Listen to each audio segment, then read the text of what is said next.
Hey,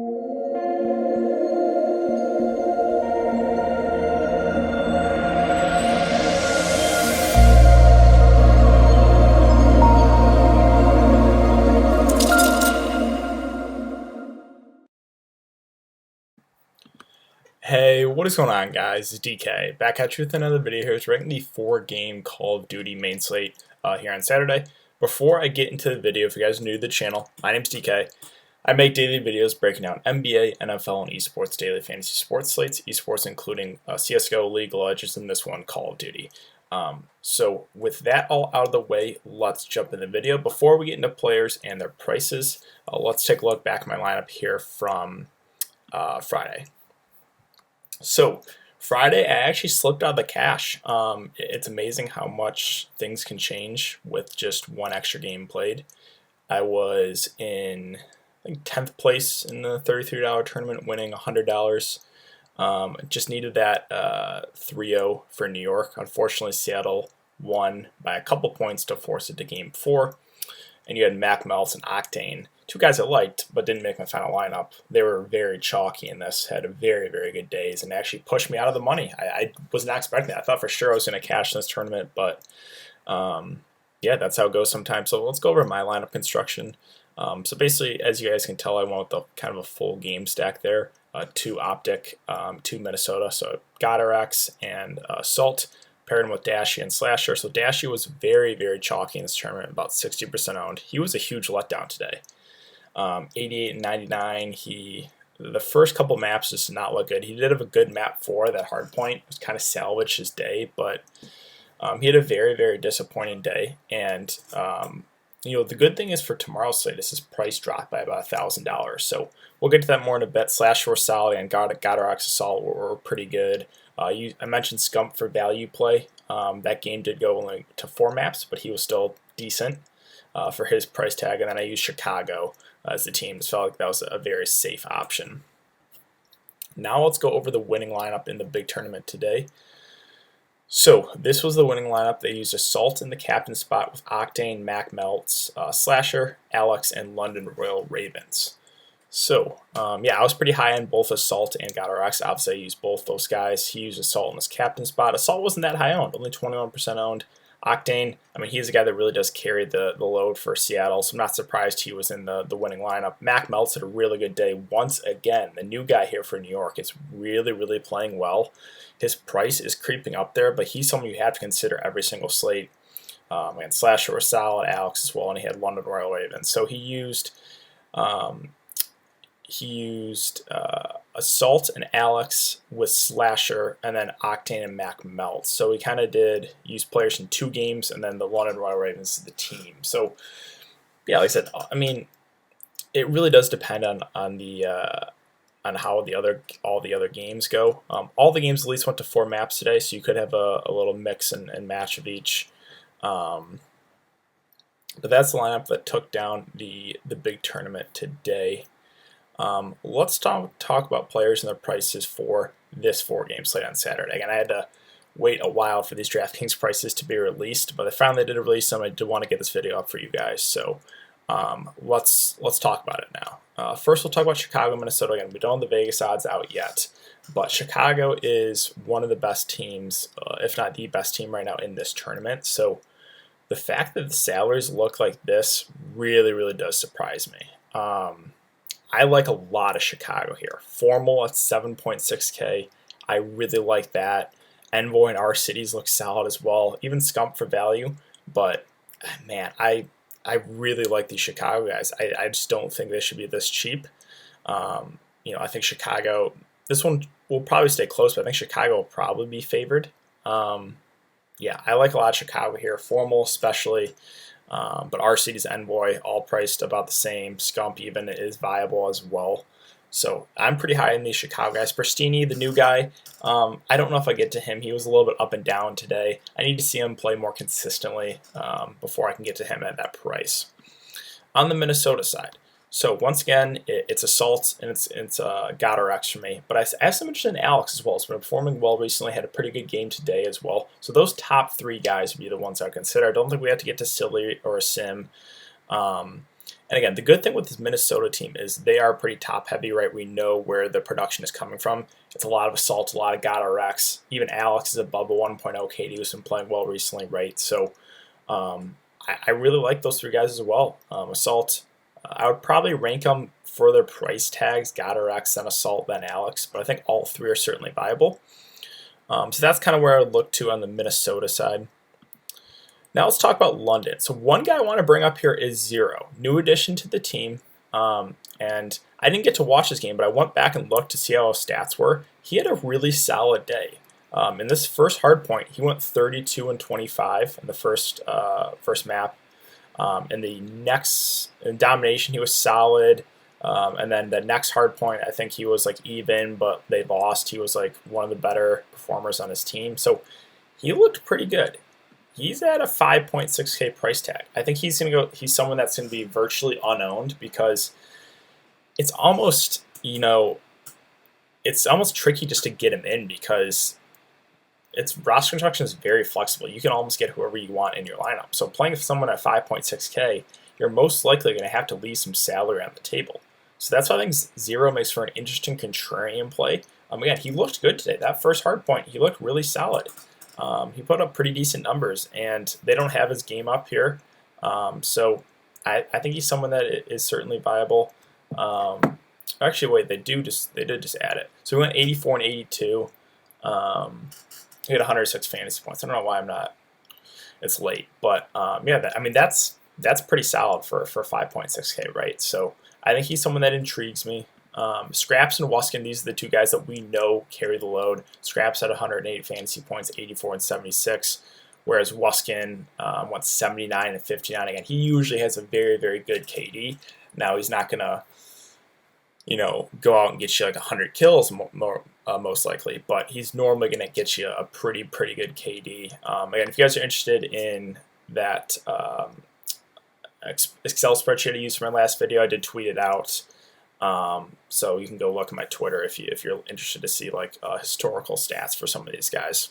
Now I'm not gonna have that updated for this one, but if you want to check it out for this slate, you guys are more than welcome to. It's on my Twitter, which is in the description below. So yeah, like I said, Zero, I think he makes for an intriguing play just because that cheaper price tag. Scraps, Wuskin, we know these guys kind of carry the load. Dylan makes for an interesting contrarian play. He's someone that I think goes very low owned compared to Scraps and Wuskin, but still does have some upside. And he was a very, very good player last year, and I still think he has a little bit in him for this year. Next, let's talk about New York. First, we got to talk about Mac Melts, right? He has been playing unbelievable. I'm glad Draftkings updated all these right away. So he had 145 fantasy points today, 97 and 79, looked great, and has looked really, really good since being added to this New York roster. So the price tag coming up, but the way he's playing right now, I still think he's certainly viable, and he's definitely by far the top play here on this team. The other options here with Attach, Temp, Accuracy, and Zuma, I think they're all okay. I mean, Attach kind of had a bad game today. What did he finish with? Only 77 fantasy points. Historically, he's had the numbers on New York. So I guess my next favorite play there would be Attach. But really, it's Mac Melts that stands out above the rest here. So let's move on to Paris and Optic Gaming. So on the Paris side, we know Dens does kind of carry the load here. He's 9K. What did he finish with today? He had 112 fantasy points, went 77 and 56 in a losing effort. So that's pretty impressive. Going up against Optic, probably a slightly easier matchup than against Chicago. So I think Dens is definitely viable. I think he goes pretty low owned on the slate. I just don't think a lot of people will get to him. So he makes for an interesting play. Definitely. I think he does have upside, right? He does kind of carry the load here for Paris. So Dens is definitely someone I'm looking to. Luka at 8K he had a pretty decent day today. Had 119 fantasy points, went 88 and 76. I think he would be the next guy I would look to on the Paris side. I don't think we'd have to consider these cheaper options. So let's talk about Optic Gaming now. We have Slashy and Dashy. So Dashy was the ultimate chalk today. It was a big letdown. Just did not look good.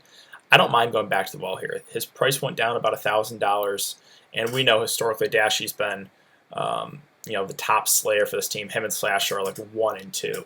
So I still like Dashy, and you're getting him at a cheaper price point. I think the ownership will drop after he let a lot of people down, but I don't mind going right back to the well there. Slasher as well, but again, I think I prefer Dashy for his price point. The other options here with Kenny, again, they still have him listed as Quavo on here, TJ Haley, and Chino. Don't think we have to do it. Kenny, I guess, would be the one guy I would have some interest as a low-owned contrarian play, but that's about it. And last game here, we have the LA Gorillas versus Seattle. LA is honestly a team that they just do not look good right now. They're one of the worst teams, if not the worst team in this league. I don't think I get to anyone, to be honest. I mean, Decimate, Blastful, if you want to get to one of those guys, but I just don't have a good feeling about it. I think Seattle probably takes this one, so I'll probably going to stay away from this team. And then on the Seattle side, it's one guy and one guy only for me, and that's Octane. 10.6K, I really like him. He just has a great KD compared to everyone else on his team. He really does carry the load. Had a pretty good day today, 85 and 67. I really like Octane here. Even at 10.6K, I think he's one of the best plays of the day for sure. If you're looking for someone else, I mean, Enable is a starter. He's 4.6K. He's going to be like 1% owned because of that cheap price point. So if you want to just take a dart there, you could for again, very, very low ownership play. With Apathy, Slacked, and Karma, don't have a great feel with those guys, so it's probably only Octane for me on the Seattle side. Don't play Pander. He was subbed out, so do not play him at that price.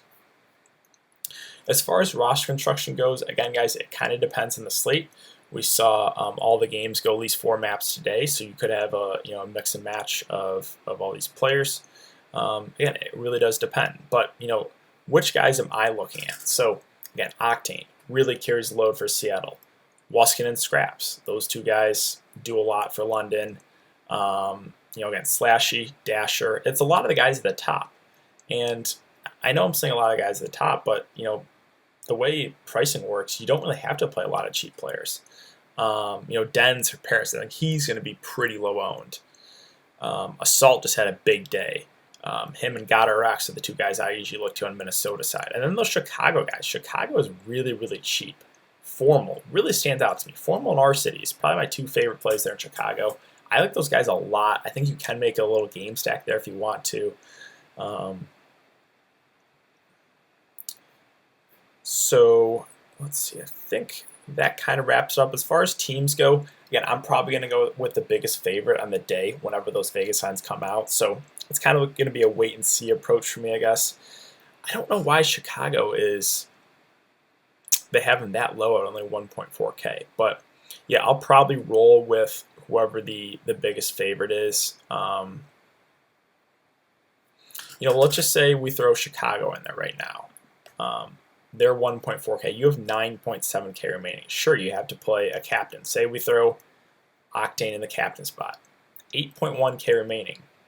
I mean, you don't really have to play a lot of value, right? You probably have to play maybe one guy in the high 6, low 7K range, and that's about it. And then you can get a lot of these guys in the mid 8K range or so. So roster construction shouldn't be too bad. Again, you don't have to really take a shot on a lot of those cheap guys.